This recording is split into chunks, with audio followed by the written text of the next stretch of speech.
மக்களுக்கு நல்லது பண்றதுக்கு அரசியலுக்கு வாங்கடா, கொள்ளை அடிக்கிறது கொலை பண்றதுக்கு மாடா அரசியலுக்கு.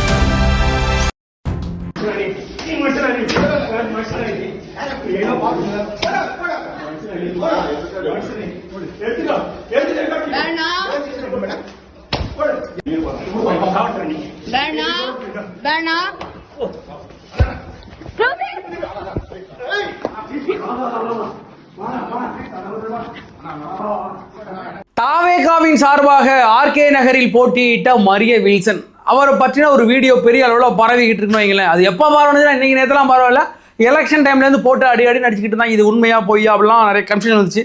சார் அந்த விஷயத்தை நம்ம அப்போ எடுத்து நம்ம பெருசாக ஒன்றும் பேசலை. ஏன்னா அது ஒரு அந்த மேட்ரு வெளியாகி அது வந்து நம்மளுடைய தாவேகாவுக்கு ஒரு பிரச்சனையா, அது வெற்றிக்கு ஒரு பிரச்சனையா வரும்யா. அதனால் அந்த மேட்ரு யாருமே எடுத்து பேச வேண்டாம் தாவேகாவை அப்படிங்கிறதுல இருந்தாங்க. அதில் நானும் இந்த மேட்ரை உங்கள்கிட்ட கொண்டு வரக்கூடாது அந்த நேரத்தில் அப்படின்னு இருந்தோம். அது உங்களுக்கு ஒரு டிசப்பாயின்மெண்ட்டாக இருக்கும், என்ன அது இப்படி ஒரு ஆலயம் பண்ணி வச்சுக்கிறாரு அப்படின்னு உங்களுக்கு டிசப்பாயின்மெண்ட்டாக இருக்கும்ல. அதனால் தற்பொழுது அவரை நிதித்துறை அமைச்சராக போட்டிருக்கிறார் முதலமைச்சர் விஜய் அப்படிங்கவுமே இது இன்னும் ஸ்ப்ரெட் ஆக ஆரம்பிச்சிட்டு. திமுக ஐடிவிங்களே என்ன பண்ணிட்டாங்கன்னா எடுத்து ஸ்ப்ரெட் பண்ண ஆரம்பிச்சாங்க. இது எங்கே போயிருக்கு? தமிழ்நாடு மீடியா இல்லாமல் இந்தியா மீடியா, இந்தியா டுடே எல்லாம் சேனல்லாம் எடுத்து போட்டு அடி நடிச்சுக்கிறானுங்க. அப்படி ஆகி வச்சுனாங்களேன். உண்மையிலே அன்னைக்கு என்ன நடந்துச்சு, எதற்காக அந்த சண்டை, உண்மையா பொய்யா, என்னடா இப்படி எலெக்ஷன் முடிஞ்சு வெற்றி அடைஞ்சது பிறகும் 1000 கன்ஃபியூஷன்ஸ் வந்துகிட்டு இருக்கு அப்படின்னு நிறைய பேருக்கு டவுட் இருக்குன்னு. உண்மையே அந்த ஜேபிஆர் இன்ஸ்டியூட் ஆஃப் டெக்னாலஜி காலேஜோடைய ஓனரும் தற்போது ஆர்கே நகர் தொகுதி எம்எல்ஏவும் தமிழ்நாட்டோட நிதியமைச்சரும் ஆகிய மரிய வில்சன் அன்னைக்கு இந்த ஒரு லேடியை வந்து அடிக்கிறது, கட்டையால் அடிக்கிறது, உள்ளே போந்து ஒன்று கொண்டுண்டா அப்படின்னு கொலை மிரட்டல் எடுத்தது, இதெல்லாம் என்ன நடந்துச்சு ஏது நடந்துச்சு அப்படிங்கிறத டீட்டெயிலாக பார்க்கலாம். வாங்க வீடியோக்குள்ள போகலாம். நான் உங்கள் எங் தாத்தா.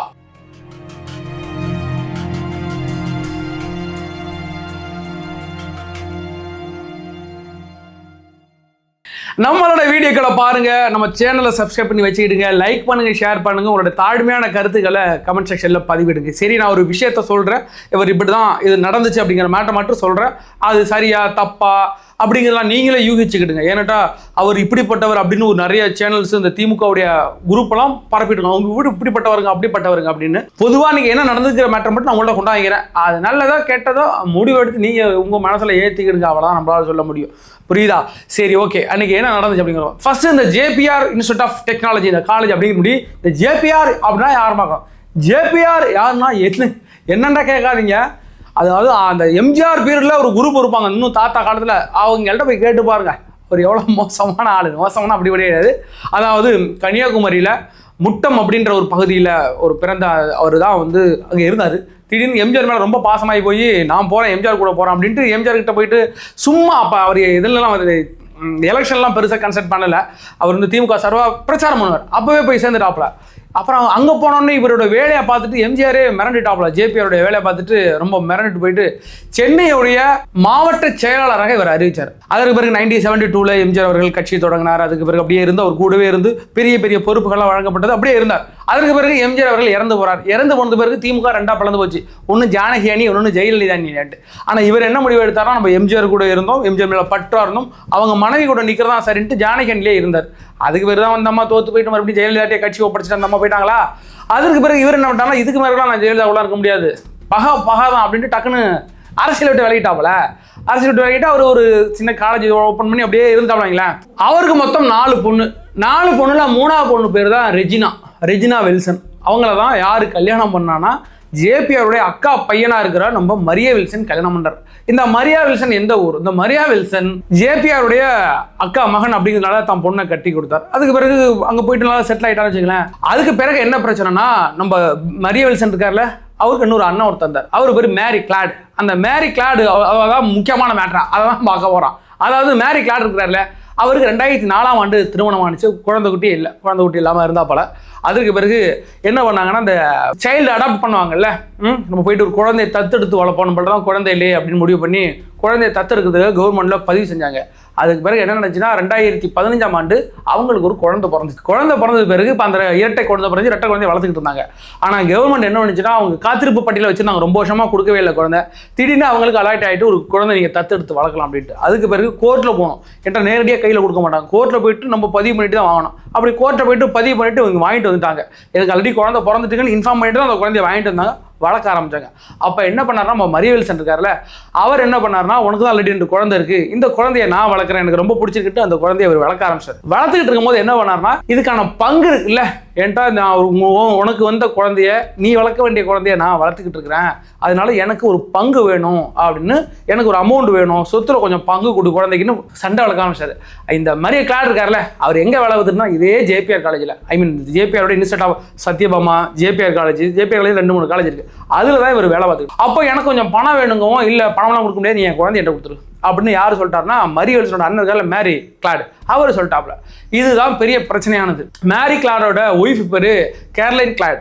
அவங்க 2 பேரையும் இவர் தாக்குற மாதிரியான வீடியோக்கள் நடந்தது. என்னன்னா இந்த குழந்தைய அவர் போய் வச்சுக்கிட்டாரு, இந்த குழந்தைய நான் திருப்பி கொடுக்க மாட்டேன், நீ எனக்கு வேணா பணம் கொடு, இந்த குழந்தைய நான் வளர்க்குறது பணம் கொடுன்னு இவர் பிரச்சனை பண்ணதாக அன்னைக்கு நடந்த பிரச்சனையில தான் வீடு வந்து எங்க இந்த சண்டை நடந்தது, லால்ஸ்பேட், அதாவது பாண்டிச்சேரியில் உள்ள லால்ஸ்பேட்டுங்கிற ஏரியாவில் தான் இந்த சண்டை நடந்தது. மரியவில்சன் அவரோட ஆட்களோட சேர்ந்து உள்ளே போய் உள்ளே தாக்கி அடித்து வீடியோ எடுத்துக்கிட்டு இருப்பாங்க அவங்க ஒய்ஃபு கேர்லைன் கிளாட். அவங்க ஏன் நீ வீடியோ எடுக்கிறன்ட்டு அவங்களையும் தாக்குனது. இந்த வீடியோக்கெல்லாம் இந்த மேட்டர்லாம் எங்கே நடந்துச்சுன்னா பாண்டிச்சேரியில் நடந்தது. ஒரு சொத்து பிரச்சனைக்காக, ஒரு குடும்ப பிரச்சனை, சொந்த அண்ணனை அடித்தார், சொந்த அண்ணியை அடித்தார், அதுதான் ஒரு விஷயம் வச்சுக்கலாம். அதுக்கு பிறகு கேஸ் கொடுத்தாங்க. அந்த லாஸ்பேட்டிலேயே கேஸ் கொடுத்து ஒரு 6 பிரிவின் கீழ் வழக்கு பதியப்பட்டது. பிரிவு 448 வீட்டிற்குள் அத்துமீறி நுழைதல், அதுக்கு ஒரு பிரிவு 324 ஆபத்தான ஆயுதங்களை கொண்டு தாக்குதல், அதுக்கு பிறகு பிரிவு 427 சேதம் விளைவித்தல், அதற்கு பிறகு பிரிவு 294 பி பொது இடங்கள் ஆபாசகம் பேசுதல், அதற்கு பிறகு பிரிவு 506 கொலை மிரட்டல் விடுத்தல், அதற்கு பிறகு வந்து பிரிவு 34 கூட்டு சதி அப்படின்ற ஒரு 6 பிரிவின் கீழ் எங்க லால்ஸ்பேட் பாண்டிச்சேரியில் அந்த கேஸ் ஒன்று பதியப்பட்டது. அதுக்கு பிறகு மேல்முறையீடுக்கு வந்து சென்னை உயர்நீதிமன்றத்துக்கு போனாங்க. அதுக்கு இந்த வீடியோஸ்லாம் பார்த்துட்டு இல்லை இதில் உள்ள விஷயங்கள்லாம் உண்மையாக இருக்கும் பட்சத்தில் நாங்கள் கண்டிப்பாக நடவடிக்கை எடுப்போம்ட்டு அவர் மேல்முறையீடு பண்ணி அதை கேன்சல் பண்ணி அனுப்பிவிட்டு இன்னும் அந்த கேஸ் நடந்துக்கிட்டு தான் இருக்கு. அப்புறம் அவர் மீது வைக்கக்கூடிய மிகப்பெரிய குற்றச்சாட்டு என்னன்னா 10 பேர் சாவுக்கு இவர் காரணமாயிட்டாருங்க, 10 பேருடைய சாவுக்கு இவர் காரணமாயிட்டாருங்க அப்படின்ட்டு திமுக காரங்க டயத்தில் பரப்பிக்கிட்டு இருந்தாங்க. கரெக்டாக தான் பரப்பியிருக்காங்க. அது என்ன நடந்துச்சு அப்படிங்கிறத பார்க்குறோம். அதாவது ஜேபிஆர் இன்ஸ்டியூட் ஆஃப் டெக்னாலஜி அந்த காலேஜில் ஒரு 2 கோடி ரூபா மதிப்பிலான பெரிய ஒரு அரங்கம் ஒன்று கட்டப்பட்டு இருந்துச்சு. அப்போ கட்டிகிட்டு இருக்கும் போது அந்த மரியவில்சனுக்கு அந்த ஜேபிஆர் காலேஜ் தான் கொடுக்குறது. நான் ஒன்று இன்ஃபர்மேட்டிவ் என்னன்னா, ஜேபிஆர் நம்மளுடைய மரியவில்சனுக்கு அந்த ஜேபிஆர் இன்ஸ்டியூட் ஆஃப் டெக்னாலஜி அவங்களுக்கு கொடுத்துட்டாங்க, அந்த ஃபேமிலியை கொடுத்துட்டாங்க. அது அவருடைய எம்டி. அவர் என்ன செஞ்சாருன்னா, நான் வந்து ஒரே நாளில் நான் மிகப்பெரிய ஒரு ஆர்ச் ஒன்று கட்டி நான் வந்து சாதனை படைக்க போகிறேன் அப்படின்னு என்ன பண்ணாருன்னா, ஒரே நாளில் மிகப்பெரிய ஒரு ஆர்ச் ஒன்று கட்டிக்கிட்டு இருந்தார். அப்போ கட்டிக்கிட்டு இருக்கும் போது அந்த பில்லர் இருக்குல்ல, அதோட வெயிட் தாங்கன்னு சரிஞ்சு விழுந்துட்டு இந்த வேலை பார்த்துக்கிட்டு இருக்கும் போதே அந்த காலேஜ் ஸ்ரீபெரும்புத்தூருக்கு பக்கத்தில் உள்ள அந்த குன்னம் அப்படின்ற ஒரு கிராமத்தில் இருக்கு, காஞ்சிபுரம் மாவட்டத்தில் இருக்கு. அந்த பெரிய ஆர்ச் கட்டிட்டு இருக்கும் போதே பாதையில் இடிஞ்சு விழுந்துட்டு, அந்த இடிஞ்சு விழுந்ததுல 10 பேர், அதாவது வட மாநில தொழிலாளர்கள் 10 பேர் இறந்து போனாங்க. அது பெரிய கேஸ் ஆனிச்சு, 2012 பெரிய கேஸ் ஆனிச்சு. அதுக்கு பிறகு மரியவில்சனும் ஜெயிலில் இருந்தார். அதுக்கு பிறகு ஜேபிஆரையும் கொண்டு ஜெயிலில் வச்சிருந்தாங்க. அவர் நிறுவன தலைவராக இருந்தவங்க வந்து அவங்களோட ஒய்ஃப், ஜேபிஆரோட ஒய்ஃப் ராவாபாயின் இருப்பான், அவங்கள கொண்டு ஜெயிலில் வச்சிருந்தாங்க. ஜெயலலிதா இல்லை, ஜெயலலிதா அவங்க காண்டு இருந்துச்சு சொன்னால தனியாக பிரிஞ்சுக்கிட்டு போயிட்டாங்க ஜானகிரேடுன்னு. அப்போ இந்த மேட்டரை வச்சு அவங்க எல்லாருமே கொண்டு ஜெயிலில் வச்சிருந்தாங்க. ஒரு 6 மாதம் ஜெயிலில் இருந்தாங்க. அதுக்கு பிறகு வெளில வந்துட்டு இறந்து போன அனைவருக்கும் 2.5 லட்ச ரூபா பணமும், பாதிக்கப்பட்டவங்களுக்கு 50 லட்ச ரூபா கொடுத்து 50,000 கொடுத்து அந்த கேஸை முடிச்சு விட்டாங்க.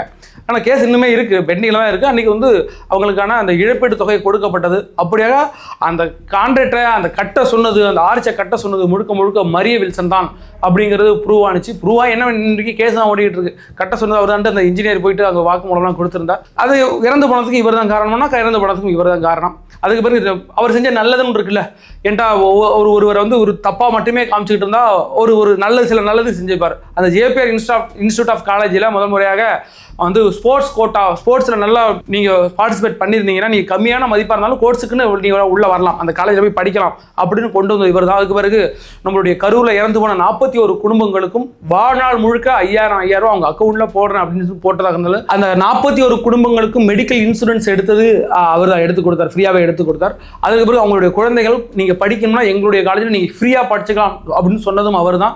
அதுக்கு பிறகு அவங்களுடைய குழந்தைகளுக்கு படிப்பு செலவு மட்டும் கிடையாது, நீங்கள் படித்து முடிச்சுட்டு வேலைக்கு போக இருந்தாலும் சரி, நீங்கள் எங்களுடைய கல்லூரியில் நீங்கள் வேலை பார்த்தலாம், இல்லைனா உங்களுக்கு வேலை அமைத்து கொடுக்க வேண்டியது என்னுடைய கடமை அப்படின்ட்டு அந்த குடும்பங்கள் 41 குடும்பங்களையும் தத்தெடுத்து கொண்டார் அப்படின்னு சொல்லலாம். அந்த அளவுக்கு அவங்க நல்லா செஞ்சுட்டு இன்னைக்கு வரைக்கும் அவங்களுக்குலாம் பணம் போயிட்டு இருக்கு. அவங்களோட குழந்தைகளுக்கு வருங்காலங்களில் படிப்புகளுக்கு அங்கே நேராக போய் போனால் படிக்க போகிற இன்னைக்கு ஒரு நிதி அமைச்சர் பெரிய ஒரு நிதி அமைச்சர் அப்படிங்கிற பட்சத்தில் அந்த உதவிகளாம் அவர் ஈஸியாக செய்வார். ஒரு மனிதன் மேற்கு பக்கத்தில் எவ்வளவு தவறுகள் இருக்கிறதோ அது இன்னொரு பக்கம் அவருக்கு என்னென்னலாம் நல்லது இருக்கு அப்படிங்கிறத நம்ம பார்க்கணும்ல. இப்படியாக இருக்கும் பட்சத்தில் இப்போ அவர் நல்லவரா கெட்டவரா அப்படின்னு டவுட் வந்துச்சா என்ன பண்ண முடியும்? இன்னைக்கு இருக்கிற எல்லா மனுஷன் பக்கத்துலையும் ஏதோ ஒரு பேடு ஒரு குட் அப்படி தானே இருக்குது. அதே மாதிரி அவர் பக்கத்தில் ஒரு பேடு இருந்திருக்கலாம், ஒரு குட் இருந்திருக்கலாம். இன்னைக்கு அவர் வந்து ஒரு ஒரு பொது சேவைக்கு வந்துட்டார். ஒரு நல்லது செய்யறதுக்கு, இந்த மக்களுக்கு நல்லது செய்யறதுக்கு நானும் வரேன் அப்படின்னு வந்ததாக இருக்கட்டும். அன்னைக்கு கரூரில் இன்னைக்கு இப்படிப்பட்ட இஷ்யூ நடக்கும்போது இந்த கட்சி மீண்டு வருமானு தெரியாது. பொசுக்குன்னு நான் வாழ்நாள் முழுக்க 40 குடும்பத்துக்கு நான் 5000 பணம் தரது, அவங்க குடும்பத்துக்கு நான் உதவி செய்யணும்னு சொல்லுது. அது ஒரு திடீர்னு அந்த இடத்துல வந்து நிற்கிறதுங்கிறது ஒரு நல்ல மனப்பான்மை உள்ளவங்களுக்கு. என்கிட்ட காசு பணம் இருக்கு, நான் வீட்டில் பூட்டி வைக்கிறேன்னு இல்லாமல் அதை 4 பேருக்கு கொடுக்குறேன்னு சொன்ன அந்த நல்ல மனதை நம்ம பாராட்ட வேணும். இதே மாதிரியான சில இஷ்யூஸ் இருக்கு. அது ஒரு குடும்ப பிரச்சனை. அது நம்ம வந்து ஏதோ ஒரு தேவையில்லாத ஒரு இடத்துல போயிட்டு பிரச்சனை பண்றாரு அப்படிலாம் பார்த்தா அது ஓகே. ஏதாச்சும் ஒரு தாழ்த்தப்பட்ட சமூகத்தினரை போய் அட்டாக் பண்ணிட்டாரு, இல்லைன்னா ஒரு ஏழை குடும்பத்தை போய் அட்டாக் பண்ணிட்டாரு, ஒரு பெரிய ஆளு பணத்துமரில் பண்ணிட்டாரு அப்படிங்கிறது வேற. பட் சொந்த அண்ணன் நம்பிக்கையில் ஒரு பிரச்சனை, அதில் போயிட்டு அடிச்சது நம்ம அண்ணன் நம்பிக்கையில சண்டை போட்டுக்க இல்லையா, அது மாதிரி எவ்வளோ நடந்துக்கலாம் வச்சுக்கல. அது பூதாகரமாக அவருக்கு எதிராக திருப்பப்பட்டது அப்படிங்கிறது உண்மைதான். அப்படி இருக்க பட்சத்தில் விஜய் அவர்கள் தெரியுமில்ல, ரொம்ப காலமாக அவங்களுக்கு பழக்கம். இன்றைக்கி வந்து இந்த ஜேபியோட 4வது பொண்ணு ஷீனா இருப்பாங்கல்ல, மரியா ஷீனா இருப்பாங்க. இன்றைக்கி அவங்களும் சத்யபாமா இன்ஸ்டியூட்டோட அவங்க தான் எம்டி. அவங்களும் இன்றைக்கி தெரியும். அவங்கெல்லாம் வந்து இன்றைக்கி ஒன்று மண்ணாக தான் இருக்கிறாங்க. விஜய் அவர்களுக்கு நல்லா தெரியும், ஒரு அந்த இடத்துக்கு கொண்டு போனோம்னா ஒரு தரமான ஆளை, ஒரு நல்ல ஆளை அங்கே கொண்டு போடணும் அப்படின்னு தெரியும். அப்படி போட்டிருக்க பட்சத்தில் நம்ம அவருடைய வெளியில் உள்ள பிம்பங்கள், கட்டமைக்கப்படுற பிம்பங்களை வச்சு நம்ம அவரை தவறாக சொல்ல முடியாது. அவருக்குள்ள ஒரு கெட்ட ஆளும் இருக்கலாம், அதை வச்சு அவங்க நல்ல ஒன்றும் சொல்ல முடியாது. அதனால் பாருங்க, மக்களாகி நீங்கள் பார்த்து கொண்டிருக்கிறீங்க. ஒரு நாங்கள் சொல்கிறேன் திமுகலாம் ஒன்று பரப்பிக்கிட்டு இருப்பானுங்க, அதெல்லாம் விட்டுட்டு உங்களுக்கு தெரியும், நீங்கள் போயிட்டா முடிஞ்சா படிச்சு பாருங்க அவர் எப்படிப்பட்டவர்னு. தமிழ்நாட்டோட நிதி அமைச்சர், நிதி அவர் கையில் தான் இருக்குது, மக்களுக்கு பகிர்ந்தளிக்கக்கூடிய இடத்துல தான் அவர் இருக்கிறார். அப்படிங்கிற பட்சத்தில் விஜய் அவர்கள் ஒரு தகுதியான நபரை போட்டுப்பார் அப்படிங்கிறதுல எனக்கு எந்த ஒரு மாற்று கருத்து கிடையாது. ஆனால் அவர் பக்கத்தில் இப்படிப்பட்ட ஒரு தவறான ஒரு நிறைய விஷயங்கள் இருக்குது அப்படிங்கிறத நீங்கள் தெரிஞ்சுக்கணும். அதற்காக அந்த விஷயத்தை கொண்டு வந்தேன். நிறைய பேர் இன்ஸ்டாகிராமில் கேட்டிருந்தீங்க, மரியவில்சன் நியூஸை பற்றி சொல்லுங்கள், மரியவில்சன் என்ன நடந்துகிட்டு இருக்கு, அது என்ன பிரச்சனை ஆகிட்டு இருக்கு அப்படின்னு நிறைய பேர் கேட்டிருந்தீங்க. அதனால தான் இந்த வீடியோவை உங்கள்கிட்ட கொண்டு வரணும்னு ஆசைப்பட்டேன். சரி, வேற ஒரு வீடியோ சந்திக்கும் வரை உங்கள்கிட்ட விடுவது நான் உங்கள் யங் தாத்தா.